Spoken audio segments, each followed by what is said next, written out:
The Cuban.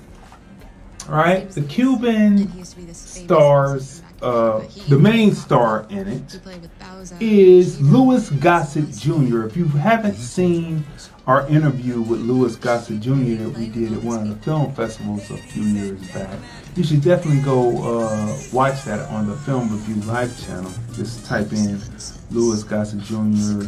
interview Lordland Films and it'll come up. But Louis Gossett Jr. plays the Cuban. Now, you know, we here talk about American Black, right? Well, he is an American Black, and he was tapped by a Cuban to play this part. When the Cuban wrote the script, when the director wrote the script, he had Lou Gossett in mind for the role to play the Cuban, and Lou Gossett, as who he is and how he embodies the Cuban, you believe it. I believe in looking at Cubans and not seeing the Cubans that were once Mississippi slave owners who went over and mixed in with the people, and you see they were expelled by Castro, and those are the ones that you see mostly in Florida today, were the ones that were expelled by Castro that were trying to,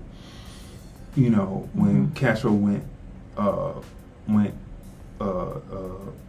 Soviet Union, when he went communist, they didn't like it, and it was battles, and so he expelled them out, and then they wind up in Florida. But those are like descendants of Mississippi slave owners who went over there to do what they do best and colonize.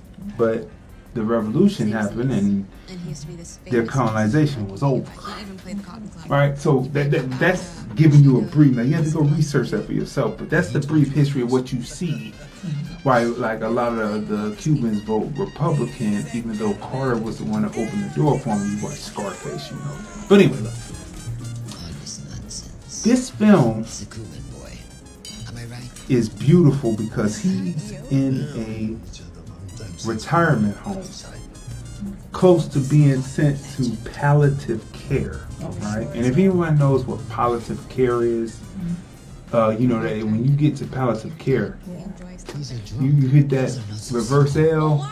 If you're not on the main hallway coming from the elevator, if you hit that reverse L, that's pretty much going to be the wrap. It is the wrap of life, right? And so you're there to be slowly Kevorkian dripped.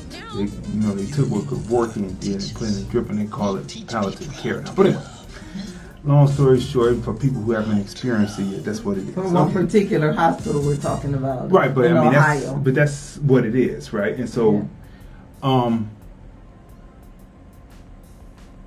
he's in a retirement home, and he is suffering from dementia, and he doesn't speak.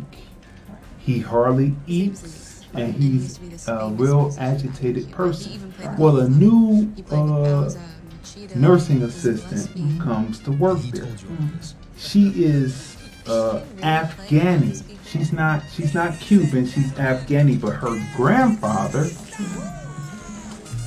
liked Cuban music, and he introduced her to Cuban music, and she would sing with him, and she got pretty good at singing. So she finds out that he's Cuban, and so she brings in the record collection and automatically brings him from out of his comatose like state, and he's talking, and so then their relationship builds from there. Meanwhile, in between time, there is protocol of how you're supposed to do things, and the person who is in head of the retirement home doesn't quite like what she's doing, so there's butting heads there.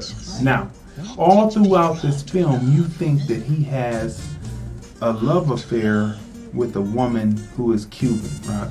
Now, when you see him as a little boy, he's playing baseball, stickball, in the street with other Cubans that are dark-skinned. But when he gets older, he's playing in a band. He's the only dark-skinned Cuban in the whole band. It's really weird.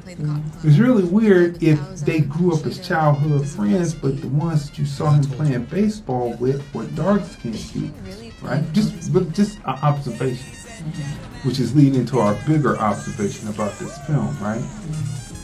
The music, the storyline is good until it gets to one point where the person that was his love interest is still alive, and the woman who befriended him as the nurse's aide writes, right? I'm giving spoilers here on this, right? She writes, and she writes back and says, "Oh, it must be some mistake, because I have always been engaged to one of the other band members, and he knew that." So you go through this whole movie thinking that it's one way, but it's another way, and it kind of cheapens it, and it cheapens who he is as an embodiment of a black Cuban, a black man for all intents and purposes. In the end of the film, which I'm disturbed by. In the end of the film, she's Afghani. She's not Cuban, but she's light skinned and she likes to sing. So she's called to she said, if you're ever in Cuba, come on over. So that's when Cuba was over, right? During the years of Obama, when Cuba was over. And so she goes over with her boyfriend, who is a white American, right?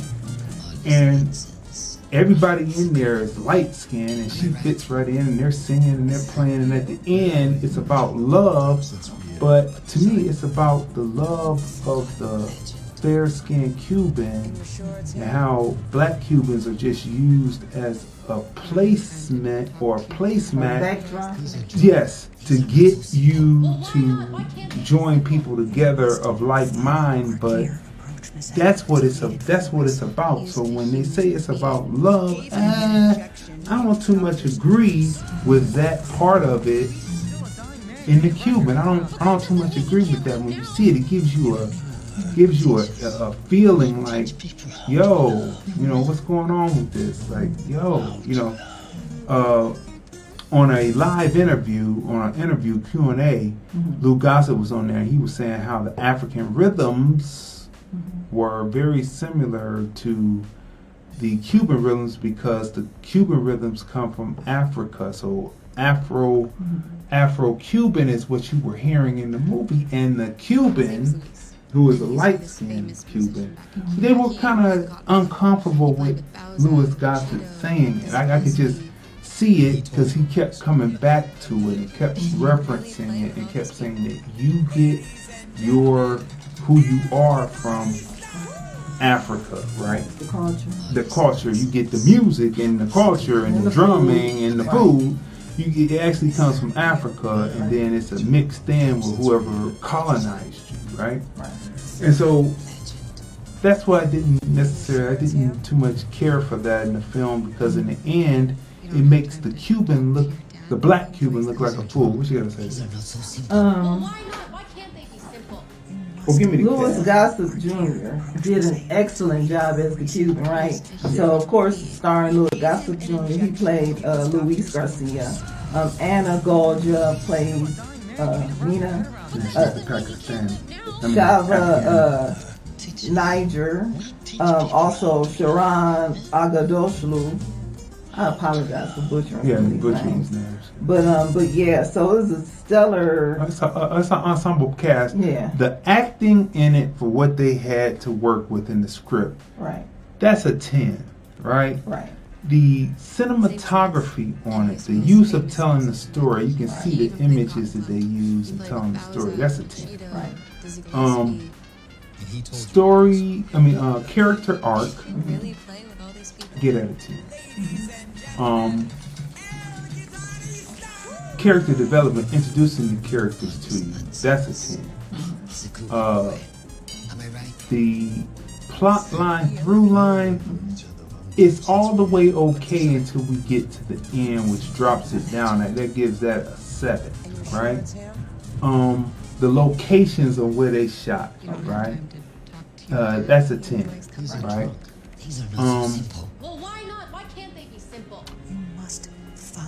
what can I say? I mean, that's really all I can say about it. It really gives it, it really dampens it down because of the obvious Cuban, white Cuban racism in this piece. Is supposed to be about love, right? Now, if she had wrote the letter and said, "Oh, I'm sorry, when he left Cuba, and because of the embargo that happened, I just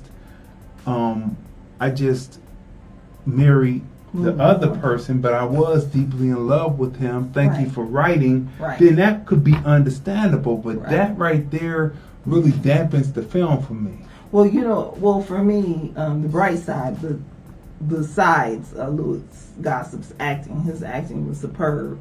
The bright side for me was I love the relationship between the Cuban and his home health aide, right?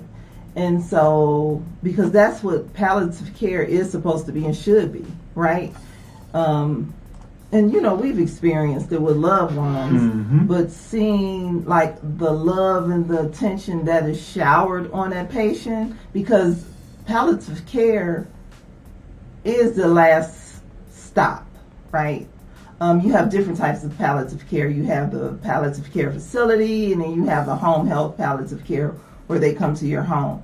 But he's in a facility, right, which is providing palliative care, and his ending days. And I love like the love and the attention and the relationship that he has with her, because it's kind of like, it's like a grandfather, granddaughter, father-daughter type of relationship. Right. So the relationship was beautiful. Yeah, it was good. So what would you give it? I would give it a 7. You know, the ending, I wasn't, again, you know, with this film, just like in the previous film that I talked about, wasn't too happy about the ending, but the film had its, you know, bright moments. Had its moments, had its acting moments, right? So I give it a 7 too. Is it something to watch? Is it something that you would go to Hulu if you didn't have a subscription on Hulu to watch? I would say not. But if you like Louis Gossett Jr. and you like his acting style, because he does bring it in this film as the Cuban, then I would. If you're a fan, then you should go watch it for Louis Gossett Jr. Absolutely.